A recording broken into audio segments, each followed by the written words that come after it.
Good morning class, welcome back to my YouTube channel Naveen classes. Class first year में इसके previous lecture में आपको quantum संख्याओं के बारे में पढ़ाया जा रहा था कि किस तरीके से क्वांटम संख्याओं को निकाला जाता है। अब जो है आज जो टॉपिक पढ़ेंगे वो है पाउली का अपवर्जन नियम।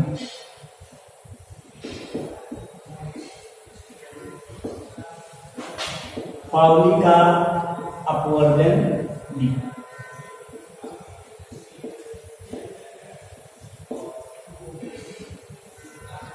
तो क्या बताएंगे पाउली के अपवर्जन नियम में? तो पाउली के अपवर्जन नियम में क्या बताया गया कि किसी भी परमाणु में दो इलेक्ट्रॉनों की चारों क्वांटम संख्याओं के मान समान नहीं हो सकते। क्या बताया गया कि किसी भी परमाणु में दो इलेक्ट्रॉनों के लिए चारों क्वांटम संख्याओं के मान समान नहीं हो सकते। यह क्या बताएंगे? किसी इलेक्ट्रॉन के लिए जो है चारों क्वांटम संख्याओं के मान समान नहीं हो सकते। इतनी बात क्लियर हो गई। क्या बताया गया कि किसी इलेक्ट्रॉन के लिए चारों क्वांटम संख्याओं के जो मान हैं वो समान नहीं हो सकते।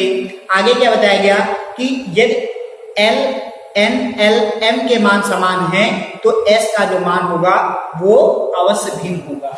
क्या बताया गया कि जो है किसी परमाणु में इलेक्ट्रॉन के लिए चारों जो क्वांटम संख्याएं हैं अर्थात L, N, L, M और S इनके मान जो है समान नहीं हो सकते। पाउली ने यही बताया कि किसी इलेक्ट्रॉन के लिए जो है N, L, M और S के जो मान होंगे वो समान नहीं हो सकते। आगे उन्होंने क्या बताया, जो है यदि N, L और M के मान समान हैं तो S का जो मान होगा वो क्या होगा? समान नहीं होगा। उन्होंने क्या बताया कि यदि N, L, M के मान समान हैं तो S का मान क्या होगा? अवश्य भिन्न होगा। तो ये नियम जो है ये क्या नियम कहलाया? पाउली का अपवर्जन नियम कहलाया। क्लियर हो गया? क्या बताएंगे कि किसी परमाणु में दो इलेक्ट्रॉनों की चारों क्वांटम संख्याओं के मान समान नहीं हो सकते हैं। यदि N, L, M के मान समान हैं तो S का मान क्या होगा? अवश्य भिन्न होगा। अब देखेंगे इसका एग्जाम्पल देख लेंगे। जैसे लिखा हुआ है 1s², 1s2 लिखा हुआ है। क्या लिखा हुआ है? 1s2 लिखा हुआ है। तो इसके लिए आप क्या करेंगे? n का मान, l का मान, m का मान और s का मान निकालेंगे और देखेंगे क्या चारों क्वांटम संख्याओं के मान समान है या असमान है। उन्होंने क्या बताया था? पाउली ने क्या बताया था कि किसी इलेक्ट्रॉन के लिए चारों क्वांटम संख्याओं के जो मान होंगे वो समान नहीं होते। तो इसके लिए निकालेंगे। सबसे पहले क्या करेंगे? मुख्य क्वांटम संख्या अर्थात n का मान निकालेंगे। तो n इक्वल टू कितना हो जाएगा बेटा? 1 हो जाएगा। n इक्वल टू कितना हो जाएगा? 1 हो जाएगा। अब क्या करेंगे? L का मान निकालेंगे। तो हम लिखेंगे क्या? L का मान इक्वल टू फॉर्मूला क्या लगाएंगे? 0 से n-1 तक। क्लियर हो गया? अब लिखेंगे 0 से 1-1 तक। तो 1 से 1 जो है क्या हो गया? माइनस हो गया तो क्या हो गया? 0 से 0 तक अर्थात इसका मान कितना आएगा? L का मान कितना हो जाएगा? 0 हो जाएगा। अब क्या निकालेंगे? n का मान देखिए कितना आया? 1 आया। L का मान कितना आया? 0 आया। अर्थात दो क्वांटम संख्याओं के मान हमने निकाले वो दोनों क्या आ रहे हैं? अलग अलग आ रहे हैं। उन्होंने बताया गया था कि चारों क्वांटम संख्याओं के जो मान होंगे वो समान नहीं होते हैं। तो आप क्या करेंगे? m का मान निकालेंगे। तो हम क्या लिखेंगे? m के कुल मानों की संख्या इक्वल टू या लिखेंगे m के कुल मान इक्वल टू फॉर्मूला क्या लगाएंगे? 2l + 1। क्या लिखेंगे? 2 × l के लिए कितना लिख देंगे? 0 + 1। ये क्या हो जाएगा? 2 को जब 0 से मल्टीप्लाई करेंगे कितना आएगा? 0 का प्लस क्या हो जाएगा? 1 हो जाएगा। कितना आएगा? 1 आएगा। तो आप क्या देख रहे हैं? m का जो मान है वो कितना आ रहा है? 1 आ रहा है। क्लियर हो गया? अब क्या निकालेंगे? s का मान। यहाँ लिखेंगे s का मान जो है वो कितना निकल करके आएगा? ±। तो इस तरीके से हम देखेंगे कि जो है चारों क्वांटम संख्याओं के जो मान समान नहीं होते हैं। उन्होंने बताया, पाउली ने बताया था कि चारों क्वांटम संख्याओं के मान समान नहीं होते। यदि उन्होंने आगे बताया था कि यदि n, l, m के मान समान है तो s का मान भिन्न होगा। तो इसमें क्या बेटा? n का मान समान है किसके? m के मान के। n का मान जो है n का मान 1 है और m का मान जो है कितना है? 1 है। परंतु क्या है? l का मान 0 है और s का मान क्या है? ±½ है। तो इस तरीके से हमने क्या देखा कि इसमें जो है जो चारों क्वांटम संख्याएं हैं उनके मान क्या हैं? समान नहीं है। इस प्रकार जो है ये नियम क्या कहलाता है? क्या कहलाया? पाउली का अपवर्जन नियम कहलाया। और इस एग्जाम्पल की सहायता से हमने क्या देखा कि जो है इनके जो चारों क्वांटम संख्याएं इनके मान समान नहीं। इस प्रकार जो है ये उदाहरण के तौर पर हम क्या कर रहे हैं, इस नियम की पुष्टि कर रहे हैं। तो अब देखेंगे पाउली के अपवर्जन नियम के अनुप्रयोग। ये तो हो गया क्या, पाउली का अपवर्जन नियम। अब देखेंगे पाउली के अपवर्जन नियम के अनुप्रयोग।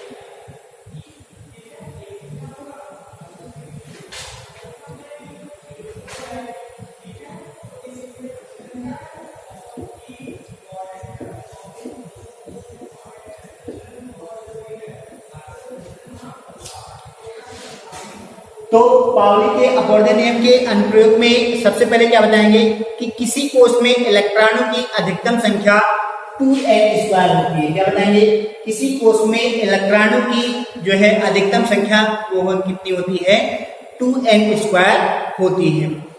आगे नेक्स्ट पॉइंट में क्या बताएंगे कि जो है किसी कोष में कुल जो है कितने ऑर्बिटल होते हैं, n2 ऑर्बिटल होते हैं, अर्थात किसी कोष में अधिकतम जो है n2 ऑर्बिटल जो है वो होते हैं। इसके बाद में नेक्स्ट पॉइंट में क्या बताएंगे कि किसी कोष में जो है n उपकोष होते हैं। क्या बताएंगे, किसी कोष में n उपकोष होते हैं।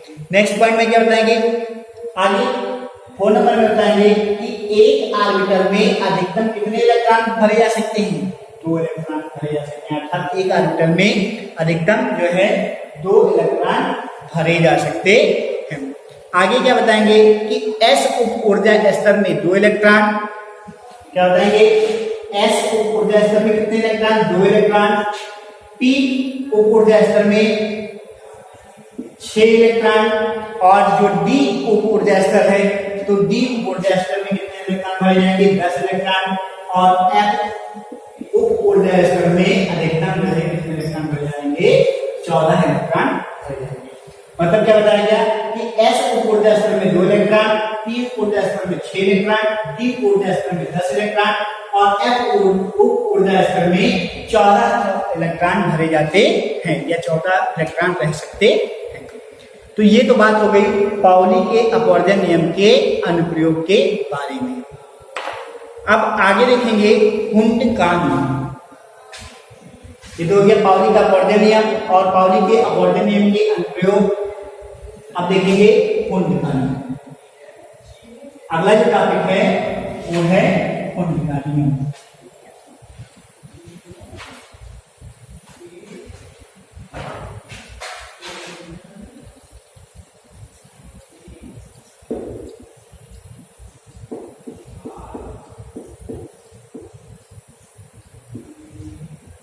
बहुत इंपॉर्टेंट टॉपिक है, हुंड का नियम अच्छे से पढ़ेंगे। तो हुंड के नियम में क्या बताएंगे, किसी उपकोष के में जो है ऑर्बिटल में पहले क्या होगा, एक इलेक्ट्रॉन भरा जाएगा। जब एक इलेक्ट्रॉन जो है ऑर्बिटल में जो है जब भर जाएगा तब उसके बाद में क्या होता है, इलेक्ट्रॉनों का युग्मन होना शुरू होता है, या तब जो है इलेक्ट्रॉन जो है युग्मित होने लगते हैं। तो हुंड का नियम में क्या बताया गया कि किसी कोष में ऑर्बिटल में पहले एक इलेक्ट्रॉन प्रवेश करता है, उसके बाद में जब सभी ऑर्बिटलों में क्या होता है, एक इलेक्ट्रॉन प्रवेश कर जाता है, तब क्या होता है, इलेक्ट्रॉनों जो इलेक्ट्रॉन है वो युग्मित होने लगते हैं। तो यही नियम क्या कहलाया, हुंड का नियम कहलाया। मतलब क्या हुआ, कोई ऑर्बिटल है तो सबसे पहले उसमें एक इलेक्ट्रॉन भरेंगे। जब एक इलेक्ट्रॉन जो है सभी जो है ऑर्बिटलों में जब भर जाएंगे तब जो है उसका युग्मन होना शुरू होगा, अर्थात तब जो है हम दूसरा इलेक्ट्रॉन भरना शुरू करेंगे। यही नियम क्या कहलाया, हुंड का नियम कहलाया। जैसे देखेंगे एस उपकोष में देखेंगे तो क्या करना है, एस में आपको क्या करना है, इलेक्ट्रॉन भरना है आपको। तो एस उपकोष में जब इलेक्ट्रॉन भरना है तो सबसे पहले क्या देखेंगे, S1 के लिए देखेंगे तो इसमें क्या करेंगे, एक इलेक्ट्रॉन भर देंगे। जब क्या करना है, S2 के लिए जब देखेंगे, एस उपकोष में अधिकतम कितने इलेक्ट्रॉन रह सकते हैं, 2 इलेक्ट्रॉन रह सकते हैं। तो सबसे पहले क्या करेंगे, एक इलेक्ट्रॉन के लिए देखेंगे। तो जब एक इलेक्ट्रॉन को भरना था तो ये उपकोष था, इसमें हमने क्या किया, एक इलेक्ट्रॉन भर दिया। क्योंकि एस उपकोष में 2 इलेक्ट्रॉन रह सकते हैं, इसलिए जब 2 के लिए देखेंगे तो ये ऑर्बिटल है, तो सबसे पहले हमने एक इलेक्ट्रॉन भरा। उसके बाद में क्या करेंगे, जो है इसमें दूसरा इलेक्ट्रॉन यहाँ पे भर देंगे। ये 2 इलेक्ट्रॉन हो गए। क्यों, दोनों इलेक्ट्रॉन इसी में भर दिए क्योंकि एक ऑर्बिटल में अधिकतम 2 इलेक्ट्रॉन रह सकते हैं। अगर 3 इलेक्ट्रॉन आपको भरने होते तो क्या करते, अगला जो है कोष अपनाते हैं। तो ये क्या बताया गया, एस कोष की सहायता में एस में जो है इलेक्ट्रॉन भरने के लिए आपने क्या किया, आप क्या बताएंगे कि एस कोष में अधिकतम 2 इलेक्ट्रॉन रह सकते हैं, इसलिए हमने क्या किया, S1 के लिए सबसे पहले 1 इलेक्ट्रॉन भरा, 1 इलेक्ट्रॉन, फिर S2 के लिए जो है 2 इलेक्ट्रॉन यहाँ पे हमने भर दिए, क्योंकि एक ऑर्बिटल में 2 इलेक्ट्रॉन रह सकते हैं। S2 के लिए हमको भरना था, 2 इलेक्ट्रॉन भरने थे, तो दो क्या किए, दोनों इलेक्ट्रॉन यहाँ पे हमने भर दिया। अब इसी तरीके से अगर क्या करना हो, आपको P में इलेक्ट्रॉन भरने हैं, जिसमें इलेक्ट्रॉन भरने हो P कोष में अगर आपको इलेक्ट्रॉन भरने हो तो आप किस तरीके से भरेंगे, तो आपको पता है कि P उपकोष में अधिकतम जो है कितने इलेक्ट्रॉन भरे जा सकते हैं, 6 इलेक्ट्रॉन भरे जा सकते हैं। कितने इलेक्ट्रॉन भरे जा सकते हैं, 6 इलेक्ट्रॉन भरे जा सकते हैं। और P उपकोष में ऑर्बिटल कितने बनेंगे, कितने ऑर्बिटल बनेंगे, 3 ऑर्बिटल बनेंगे। क्यों, क्योंकि एक उपकोष में अधिकतम कितने इलेक्ट्रॉन रह सकते हैं, 2 इलेक्ट्रॉन रह सकते हैं, तो कितने ऑर्बिटल बनेंगे, 6 ऑर्बिटल बनेंगे। तो यहाँ पे आप देख लेंगे, इसको यहाँ से रब कर दे रहे हैं और ऊपर से देखेंगे क्या करना है, P कोष में इलेक्ट्रॉन क्या करना है, हमको भरना है। तो सबसे पहले आप क्या करेंगे, यहाँ पे देंगे P1, P2, P3, P4, P5 और P6। इतनी बात क्लियर होगी। P6 में जो है क्या करना है, आपको इलेक्ट्रॉन भरना है। तो सबसे पहले इसमें ऑर्बिटल कितने बनेंगे, 3 ऑर्बिटल बनेंगे। कितने ऑर्बिटल बनेंगे, 3 ऑर्बिटल बनेंगे। तो 1, 2 और ये 3 हो गया। इसके लिए इसमें भी क्या होंगे, इसमें भी 3 ऑर्बिटल बनेंगे। P कोष है, अधिकतम 6 इलेक्ट्रॉन रह सकते हैं, तो ऑर्बिटल कितने बनेंगे, 3 ऑर्बिटल बनेंगे। इसमें भी क्या होगा, 3 ऑर्बिटल बनेंगे। यहाँ पर भी ये 3 ऑर्बिटल, इसमें कितने इलेक्ट्रॉन बने हैं, 4 इलेक्ट्रॉन बने हैं। इसमें कितने इलेक्ट्रॉन बने हैं, 5 इलेक्ट्रॉन बने हैं। लेकिन ऑर्बिटल कितने ही रहेंगे, 3 ही ऑर्बिटल लेंगे। क्यों, क्योंकि अधिकतम 6 ही इलेक्ट्रॉन भरे जा सकते हैं। जब 6 इलेक्ट्रॉन भरे जा सकते हैं तो ऑर्बिटल कितने बनेंगे, 3 ऑर्बिटल बनेंगे। और यहाँ पर भी क्या होंगे, 3 ऑर्बिटल आप बनाएंगे। इतनी बात क्लियर हो गई। क्या बताएंगे कि P कोष में इलेक्ट्रॉन भरने हैं। आपको पता है कि P कोष में अधिकतम 6 इलेक्ट्रॉन रह सकते हैं। 6 इलेक्ट्रॉन आपको भरने हैं। एक कोष में अधिकतम 2 इलेक्ट्रॉन रह सकते हैं, तो ऑर्बिटल की संख्या कितनी होगी, 3 होगी। अब क्या करेंगे, 1 इलेक्ट्रॉन इसमें भरेंगे, P1 के लिए 1 इलेक्ट्रॉन भरेंगे, P2 के लिए 2 इलेक्ट्रॉन। तो आप क्या करेंगे, इस तरीके से इलेक्ट्रॉनों का वितरण करेंगे। तो सबसे पहले क्या है, P1 है, मतलब 1 इलेक्ट्रॉन इसमें भरना है। तो क्या करेंगे आप, 1 इलेक्ट्रॉन ये ऐसे भर देंगे। इतनी बात क्लियर होगी। अब इसमें देखेंगे P2, मतलब इसमें कितने इलेक्ट्रॉन भरने हैं, 2 इलेक्ट्रॉन भरने हैं। तो 1 इलेक्ट्रॉन, ये 2 इलेक्ट्रॉन। हुंड ने क्या बताया कि सबसे पहले क्या करते हैं, ऑर्बिटलों में 1-1 इलेक्ट्रॉन भरते हैं। जब 1 इलेक्ट्रॉन सभी ऑर्बिटलों में भर जाता है, तब क्या होता है, इलेक्ट्रॉनों का युग्मन शुरू होता है। तो अभी तो ऑर्बिटल ऐसे ही खाली जा रहे हैं, तो युग्मन की कोई बात ही नहीं आ रही है। तो आगे देखेंगे, अब क्या करना है, P3 में इलेक्ट्रॉन भरना है। 1 इलेक्ट्रॉन, 2 इलेक्ट्रॉन और ये 3 इलेक्ट्रॉन। तीनों ऑर्बिटलों में हमने क्या किया, 1-1 इलेक्ट्रॉन भर दिया। अब देखेंगे P4 के लिए, तो 1 इलेक्ट्रॉन, ये 2 इलेक्ट्रॉन, ये 3 इलेक्ट्रॉन। अब क्या करेंगे, जब 3 इलेक्ट्रॉन भर गए, अर्थात सारे ऑर्बिटल फुल हो गए, तो क्या करेंगे, उन्होंने क्या बताया था कि जब सभी ऑर्बिटल फुल भर जाएंगे, तब क्या होगा, इलेक्ट्रॉनों का युग्मन होना शुरू हो जाएगा। अर्थात तब इलेक्ट्रॉन क्या होंगे, युग्मित होने लगेंगे, पेयर में आ जाएंगे, जोड़ी में आ जाएंगे। तो यहाँ पे क्या हो जाएगा, यहाँ से आप चौथा इलेक्ट्रॉन भरना शुरू करेंगे। तो ये कितने इलेक्ट्रॉन हो गए, 1, 2, 3 और ये 4 इलेक्ट्रॉन। मतलब P4 में कितने इलेक्ट्रॉन होंगे, 4 इलेक्ट्रॉन। अब P5 के लिए इलेक्ट्रॉन भरेंगे, कितने इलेक्ट्रॉन भरने, 5 इलेक्ट्रॉन भरने। 1 इलेक्ट्रॉन, ये दूसरा, ये तीसरा इलेक्ट्रॉन, और फिर क्या करेंगे, चौथा इलेक्ट्रॉन यहाँ से भरेंगे। चौथा इलेक्ट्रॉन हो गया और ये 5वां इलेक्ट्रॉन हो गया। क्लियर हो गया इतनी बात। अब देखेंगे P6 के लिए, तो 1 इलेक्ट्रॉन, ये 2 और ये 3। जब 3 इलेक्ट्रॉन हो गए, अब क्या होगा, 6 इलेक्ट्रॉन चूंकि भरने हैं और अधिकतम जो है एक ऑर्बिटल में 2 इलेक्ट्रॉन भरे जा सकते हैं, तो यहाँ से हम चौथा इलेक्ट्रॉन भर देंगे, ये 5वां इलेक्ट्रॉन भर देंगे, ये छठा इलेक्ट्रॉन भर देंगे। हमको 6 इलेक्ट्रॉन भरने थे और एक उपकोष में 2 इलेक्ट्रॉन भरने थे और ऑर्बिटल 3 थे, तो हमने क्या किया, 2-2 इलेक्ट्रॉन सब में भर दिए। और क्या हुआ, इस तरीके से ये P6 के लिए इलेक्ट्रॉनों का वितरण हो गया। इतनी बात क्लियर हो गई।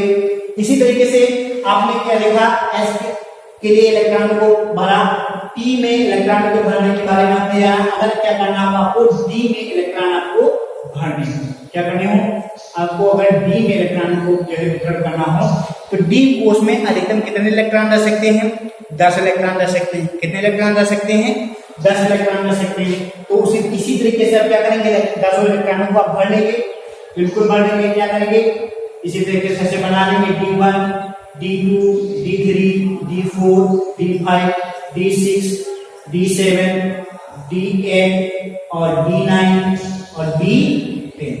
इतनी बात क्लियर हो गई। आप क्या करेंगे, डी कोष में अधिकतम 10 इलेक्ट्रॉन रह सकते हैं, तो कुल कितने ऑर्बिटल बनेंगे, 5 ऑर्बिटल बनेंगे। तो आप क्या करेंगे, यहाँ 5 ऑर्बिटल बना देंगे, 1 2 3 4, 1 2 3 4 5। इसी तरीके से यहाँ पे बना देंगे 1 2 3 4 5। यहाँ पर भी बनाएंगे D3 के लिए 1 2 3 4 5। D4 के लिए बना लेंगे 1 2 3 4 5। D6 के लिए बनाएंगे 1 2 3 4, 1 2 3 4 5। ये D7 के लिए बनाएंगे 1 2 3 4 5। इसके लिए बनाएंगे 1 2 3 4 5। यहाँ पर बनाएंगे 1 2 3 4 5। और यहाँ क्या करेंगे 1 2 3 4 5। अब क्या करेंगे, सबसे पहले D1 के लिए अर्थात 1 इलेक्ट्रॉन भरना है, तो आप इसमें 1 इलेक्ट्रॉन भर देंगे। D2 में इसमें 2 इलेक्ट्रॉन भरने हैं, 1 इलेक्ट्रॉन, ये दूसरा इलेक्ट्रॉन। इसमें 3 इलेक्ट्रॉन भरने हैं, 1 2 3 हो गया। क्लियर है। अब देखेंगे D4 के लिए कितने इलेक्ट्रॉन भरने हैं, 4 इलेक्ट्रॉन भरने हैं। ऑर्बिटल कितने हैं, 5 है, तो उसमें क्या करेंगे, भर देंगे, खाली रह जाएगा। तो 1 2 3 और ये 4 है, इसमें 5 इलेक्ट्रॉन भरने, तो 1 2 3 4 और ये 5 इलेक्ट्रॉन हो गए। अब देखेंगे D6 के लिए, तो D6 में कितने इलेक्ट्रॉन भरने हैं, 6 इलेक्ट्रॉन भरने हैं।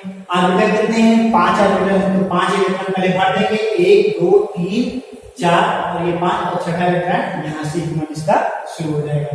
अब D7 के लिए देखेंगे तो क्या हो जाएगा, 1 2 3 4 और ये 5 और यहाँ से 6 इलेक्ट्रॉन, ये 7 इलेक्ट्रॉन।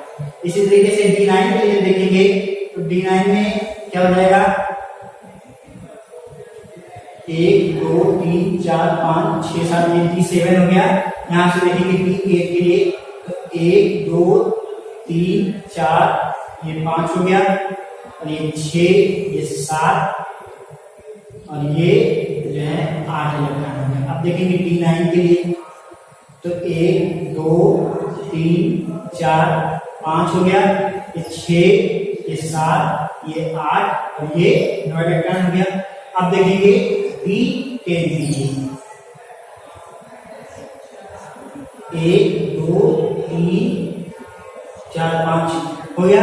अब क्या करना है, 10 इलेक्ट्रॉन इसमें भरने हैं, 5 ऑर्बिटल है, तो क्या करेंगे, पहले सब एक इलेक्ट्रॉन भरेंगे, तो 1 2 3 4 5 और यहाँ 6 ये 7 ये 8 ये 9 ये। इतनी बात क्लियर हो गई। इसी तरीके से अगर आपको F उपकोष में जो है इलेक्ट्रॉन भरने हो तो आपको पता है कि S उपकोष में अधिकतम कितने इलेक्ट्रॉन रह सकते हैं, 14 इलेक्ट्रॉन रह सकते हैं। तो कितने ऑर्बिटल बनेंगे, 7 ऑर्बिटल बनेंगे। तो आप क्या करेंगे, इसी तरीके से इलेक्ट्रॉनों का वितरण कर लेंगे। तो आज की वीडियो में बस इतना ही। आगे नेक्स्ट क्लास में आपको पढ़ाया जाएगा। Thank you class.